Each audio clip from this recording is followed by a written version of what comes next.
¿Qué tal, queridos hermanos y hermanas? Una vez más acompañándote en la meditación del Evangelio de la palabra que el Señor nos regala y que la Iglesia también nos propone. Hoy escucharemos el Evangelio de San Mateo, capítulo 18, versículo 21, el capítulo 19, versículo 1. Escuchemos. En aquel tiempo, acercándose Pedro a Jesús, le preguntó: Señor, si mi hermano me ofende, ¿cuántas veces tengo que perdonarlo? ¿Hasta 7 veces? Jesús le contesta: no te digo hasta 7 veces, sino hasta 70 veces 7. Por esto se parece el reino de los cielos a un rey que quiso ajustar las cuentas con sus criados. Al empezar a ajustarlas, le presentaron uno que debía 10,000 talentos. Como no tenía con qué pagar, el Señor mandó que lo vendieran a él con su mujer y sus hijos y todas sus posesiones, y que pagara así. El criado, arrojándose a sus pies, le suplicaba diciendo: ten paciencia conmigo y te lo pagaré todo. Se compadeció el Señor de aquel criado y lo dejó marchar, perdonándole la deuda. Pero al salir el criado aquel encontró a uno de sus compañeros que le debía 100 denarios, y agarrándolo lo estrangulaba diciendo: págame lo que me debes. El compañero, arrojándose a sus pies, le rogaba diciendo: ten paciencia conmigo y te lo pagaré. Pero él se negó y fue y lo metió en la cárcel hasta que pagara lo que debía. Sus compañeros, al ver lo ocurrido, quedaron consternados y fueron a contarle a su señor todo lo sucedido. Entonces el Señor lo llamó y le dijo: siervo malvado, toda aquella deuda te la perdoné porque me lo rogaste. ¿No debías tú también tener compasión de tu compañero, como yo tuve compasión de ti? Y el Señor, indignado, lo entregó a los verdugos hasta que pagara toda la deuda. Lo mismo hará con vosotros mi Padre Celestial si cada cual no perdona de corazón a su hermano. Cuando acabó Jesús estos discursos, partió de Galilea y vino a la región de Judea, al otro lado del Jordán. Palabra del Señor. Gloria a ti, Señor Jesús.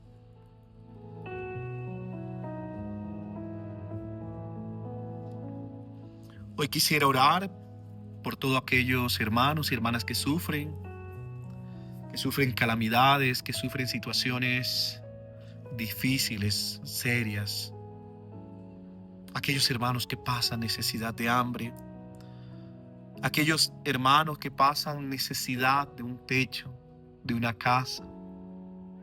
Quiero pedir por el dolor humano que viven algunos en las calles, aquellos que no tienen nada, aquellos que sufren, aquellos que nadie ve, aquellos que no encuentran consuelo. Pido al Señor envíe sus ángeles, cuide, proteja, ayude en la vida de cada hermano, y que nosotros nos convirtamos en instrumentos para poder ayudar a quienes más lo necesitan. Amén.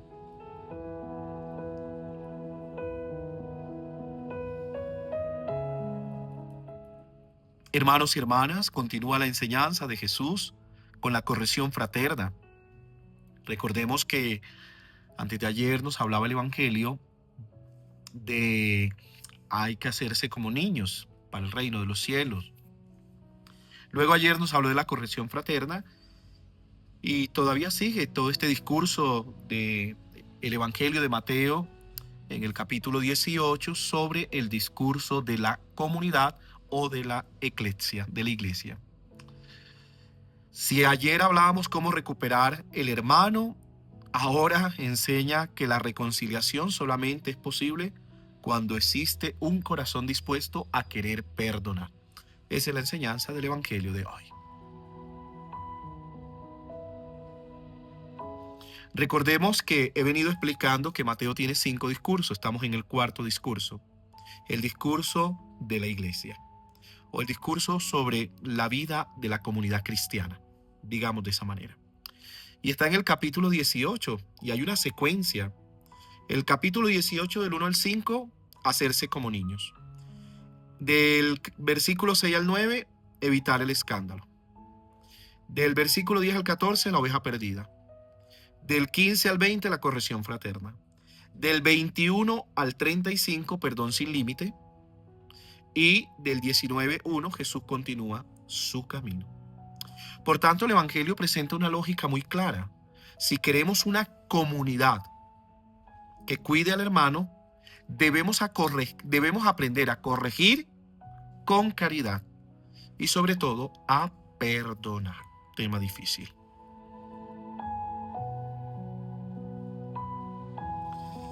Aparece en el Evangelio de hoy la famosa pregunta de Pedro: ¿cuántas veces tengo que perdonar?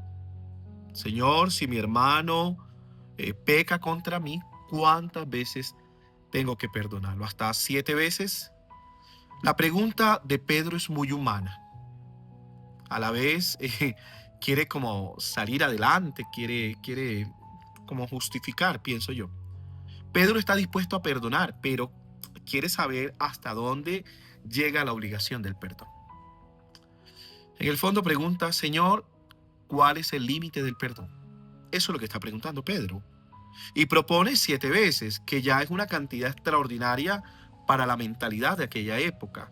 El número 7, además de tener un fuerte significado simbólico de plenitud, Pedro piensa que con eso ya está siendo muy generoso. Eso era lo que quería indicar. Pedro, cuando hace esta pregunta es porque, y dice 7, es porque se está sintiendo muy generoso. Pero Jesús, como todas las veces, lleva la propuesta mucho más lejos, ¿sí? No te digo hasta 7 veces, sino hasta 70 veces 7. 70 por 7, 490 veces. Jesús no está diciendo perdona 490 veces y después deja de hacerlo, no. La expresión como que apunta a una cantidad ilimitada, que es lo que bien sabemos y siempre hemos podido interpretar de este texto. En otras palabras, el perdón cristiano no puede convertirse en una contabilidad. No podemos decir: yo te perdoné 3 veces, esta es la cuarta, te queda una última oportunidad. No, eso no va con el Señor, con la lógica de la comunidad, con la lógica cristiana no va. ¿Sí? Jesús rompe completamente la lógica de la contabilidad del perdón. El discípulo de Jesús no pregunta cuántas veces tengo que perdonar. Pregunta el verdadero discípulo: ¿cómo puedo vivir desde la misericordia que yo mismo he recibido de Dios? Porque Dios te ha perdonado. Dios ha tenido compasión de ti. Desde ese perdón que he recibido de Dios, ¿cómo debo de perdonar? ¿Sí? Pedro pregunta cuántas veces. Jesús responde: no cuentes. Porque el perdón cristiano no nace primero de una obligación externa. Nace de haber experimentado la misericordia de Dios. Por eso Jesús inmediatamente cuenta una parábola. No sé si me esté haciendo entender. Miren, hemos salido de la corrección fraterna. ¿Cómo corregir al hermano? Ahora Pedro, sintiéndose generoso, vaya, hace una pregunta: ¿cuántas veces debo de perdonar a mi hermano?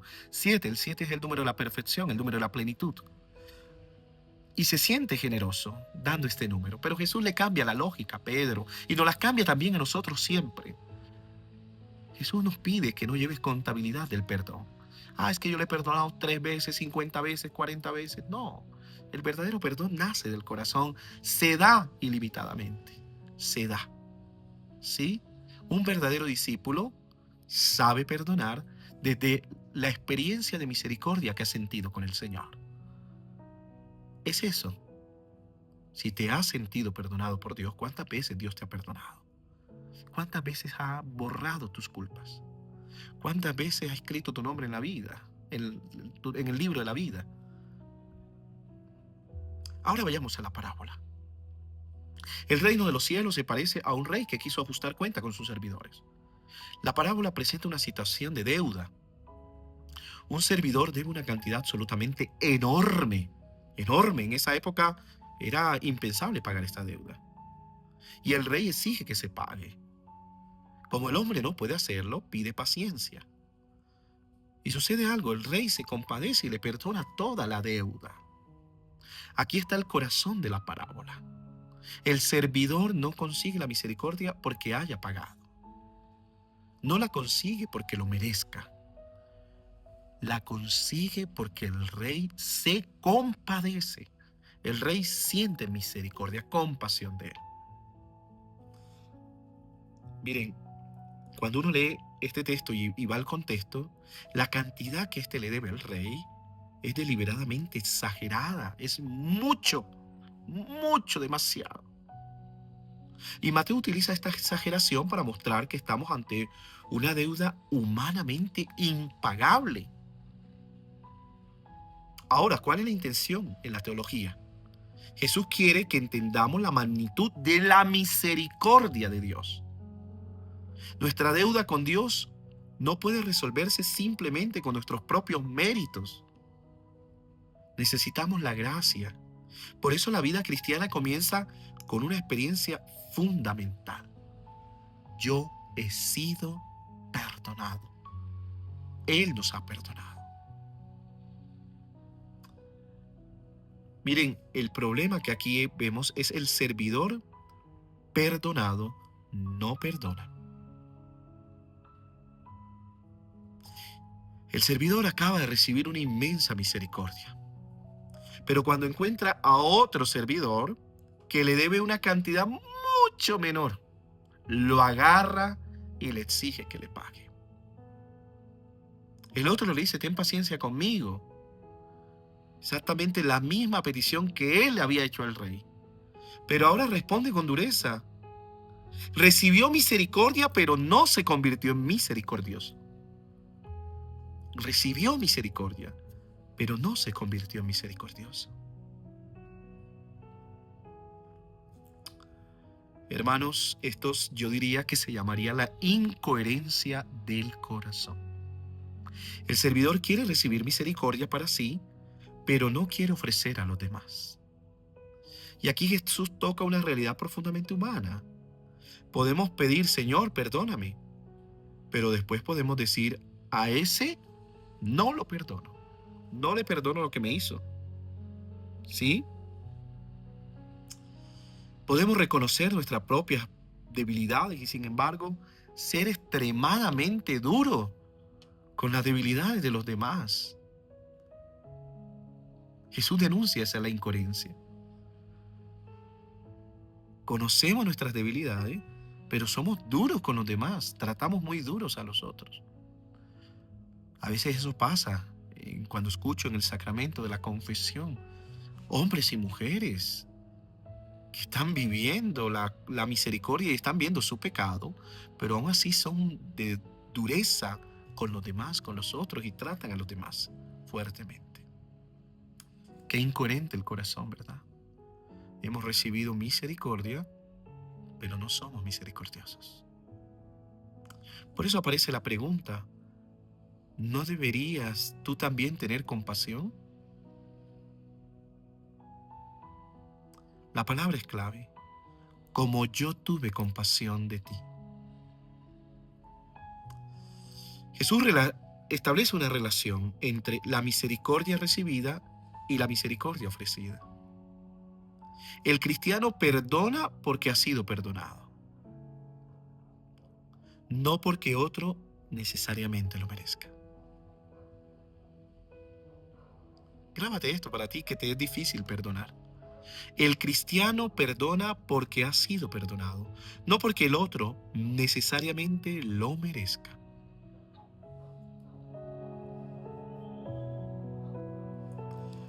Y bueno, aparecerán los que dicen el perdón no significa aprobar el mal. No, no. Por eso hay que aclararlo. Perdonar no significa decir que lo ocurrido estuvo bien. Tampoco significa negar una injusticia o permitir abusos, o renunciar a la justicia, o dejar de poner límites, fingir que no pasó nada. Ese no es el perdón. El perdón cristiano significa renunciar al deseo de destruir al otro y poner la situación en manos de Dios, buscando cuando sea posible la reconciliación y la sanación.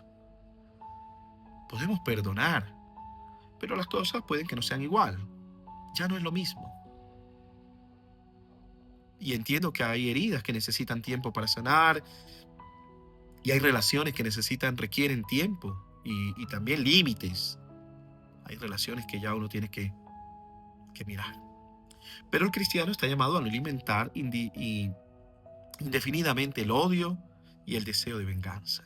No debemos de vivir así. El verdadero perdón es porque yo te perdono porque merezco ser feliz. No tanto porque tú merezcas el perdón, sino porque merezco ser feliz y ser libre. Cuando tú perdonas, liberas a alguien. Y ese que liberas eres tú mismo, que te estás liberando de esa angustia y de ese dolor, de ese sufrimiento. Te perdono porque quiero ser feliz, quiero ser libre. Piensa eso. Mi mejor venganza es perdonarte, diría el padre Alberto Linero. ¿Sí? Hermanos, el Señor entregó al servidor a los verdugos. Esto, ojo, porque me gusta aclarar estos temas así. No podemos interpretarlo como Dios disfrutara del castigo o que al final nos va a castigar. La parábola está mostrando las consecuencias de un corazón que recibe misericordia, pero se niega a vivir misericordiosamente. La persona que se encierra en el resentimiento termina siendo esclava de ese resentimiento. Padre, yo no perdono a mi suegra. Y uno le pregunta, ¿y dónde está tu suegra? Ah, no, ya murió hace 20 años. Pero no le perdono. Ya murió, déjala descansar. Ya libérate de ser esclavo de ese resentimiento, de ese odio, de ese dolor. Miren, hermanos y hermanas, grábense esto, el rencor puede convertirse en tu cárcel, en una cárcel.